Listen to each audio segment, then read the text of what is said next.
The night my father called me a failure in front of everyone, something inside me died. But what happened 10 minutes later changed everything. Because the same room that laughed at me went completely silent. And for the first time in my life, my father had no words left. My name is Ethan. I grew up in a wealthy family in Chicago. From the outside, we looked perfect. Big house, luxury cars, private schools, family vacations. The kind of life people envy online. But inside that house, nothing ever felt good enough. Especially not me. My father built a successful real estate company from nothing. He was respected, feared, admired. To everyone else, he was an inspiration. To me, he was impossible to impress. When I got an A, he asked why it wasn't an A+. When I played football, he said sports wouldn't pay the bills. When I stayed up all night working on business ideas, he laughed and called them childish fantasies. I spent my entire life chasing one thing, his approval. But no matter what I did, I always came up short. And over time, I started believing him. Maybe I really was a disappointment. Maybe I really wasn't enough. Then came the night that changed everything. It was my cousin Rachel's engagement party, a huge event at one of the most expensive hotels downtown. Crystal chandeliers, live music, perfectly dressed guests, champagne glasses everywhere. The kind of event where everyone pretends their family is flawless. I almost didn't go, but my mother begged me. Please come, she said. Tonight is important for the family. So I showed up. Black suit, fake smile, trying to survive another night of comparisons. The second I walked in, I could already feel it. That pressure, that invisible competition. Every cousin there seemed more successful than me. One worked at a law firm. Another had just bought a penthouse in New York. One was launching a startup. And then there was me, the confused son, the lost one, the failure. At least that's how my father saw me. Most people at the party had no idea what I was actually doing with my life. And honestly, that was intentional. Because every time I tried explaining my dreams, people looked at me like I was crazy. So eventually, I stopped talking. I started building in silence. For 2 years, I worked secretly on a software platform, a financial AI system designed to help small businesses avoid bankruptcy. During the day, I worked random freelance jobs. At night, I coded until sunrise. I missed parties, missed sleep, missed birthdays. There were nights I sat alone staring at my laptop thinking, this is never going to work. But I kept going. Not because people believed in me, because nobody did. I kept going because deep down, I needed to prove to myself that I wasn't who my father said I was. That night at the engagement party, I stood quietly near the back of the ballroom while everyone celebrated. My father was at the center of attention as always, telling stories, laughing loudly, shaking hands. Then suddenly, one of my aunts asked the question I hated most. So Ethan, what exactly are you doing these days? The room got quiet. I opened my mouth to answer. But before I could speak, my father interrupted. And then it happened. He laughed. Not a normal laugh. The kind of laugh that cuts into your chest. He took a sip of his drink and said, honestly, nothing impressive. A few people chuckled. I felt my stomach tighten. But he kept going. I gave this kid every opportunity in life, he said. Best schools, connections, support. Then he looked directly at me. And somehow, he still managed to become a failure. The room went silent. I could literally hear my heartbeat. Some people looked uncomfortable. Others smirked. One of my cousins looked down, trying not to laugh. And my father? He wasn't done. You know what Ethan's problem is? He continued. He lives in fantasy land, always chasing unrealistic ideas instead of doing something real. Every word felt heavier than the last. My face burned with embarrassment. I wanted to disappear. My mother quietly whispered, please stop.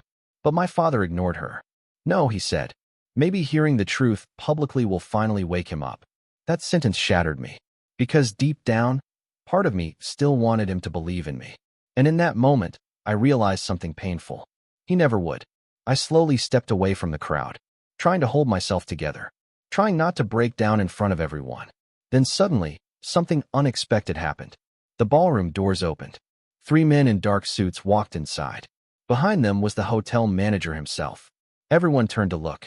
The men scanned the room before one of them asked, is Ethan Carter here? My father frowned immediately. He looked at me with disappointment. What did you do now? I was confused too. The man spotted me and instantly smiled. There you are.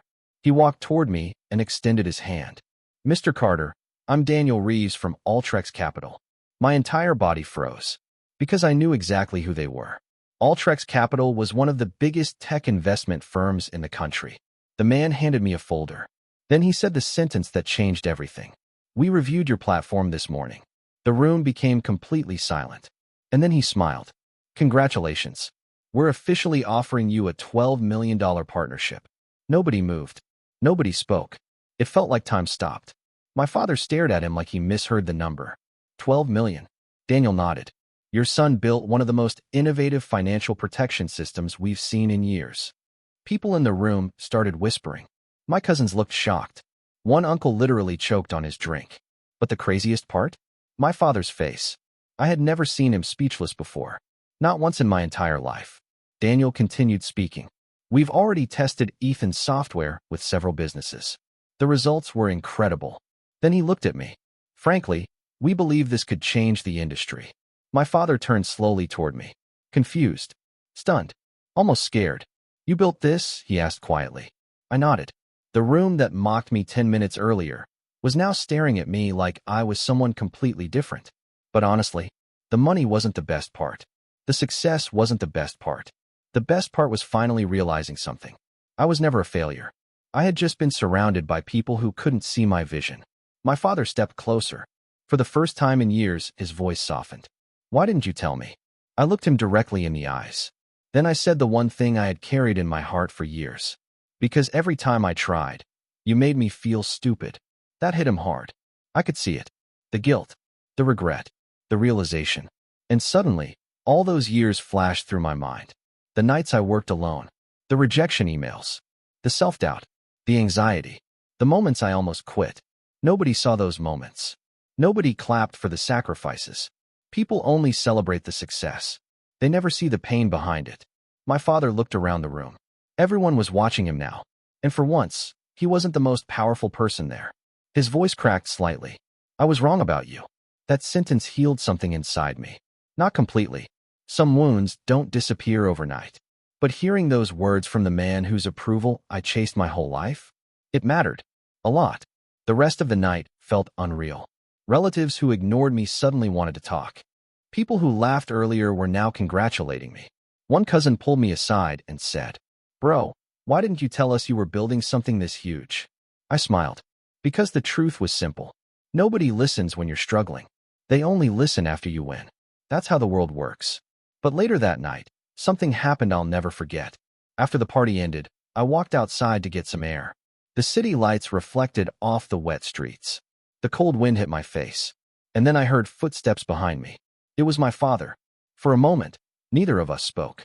Then he finally said, You know, when I was your age, people told me my dreams were impossible too. I looked at him, confused. He gave a small smile. And somewhere along the way, I became the same person who once doubted me. That sentence stayed with me. Because sometimes people project their fears onto you. Sometimes the people who criticize you the most are people who gave up on their own dreams years ago. My father looked down before saying quietly, I thought being hard on you would make you stronger. I answered honestly. It didn't make me stronger. It just made me feel alone. His eyes filled with emotion. And for the first time in my life, I saw my father not as a powerful businessman, but as a flawed human being. A man who didn't know how to express love without pressure. A man who confused criticism with motivation. A man who thought success mattered more than understanding. That night changed our relationship forever. Not because I became successful, but because the truth finally came out. And sometimes, truth is louder than humiliation. So if you're listening to this right now feeling like nobody believes in you, hear me carefully. People will call you crazy before they call you talented. They'll laugh at your dreams before they admire your success. And sometimes, the people closest to you will hurt you the most. But never let someone else's opinion become your identity. Because the person they call a failure today might become the person they admire tomorrow. Keep building. Keep working. Keep believing. Silence is painful, but proving them wrong, that changes everything. And trust me, there is no louder response than success.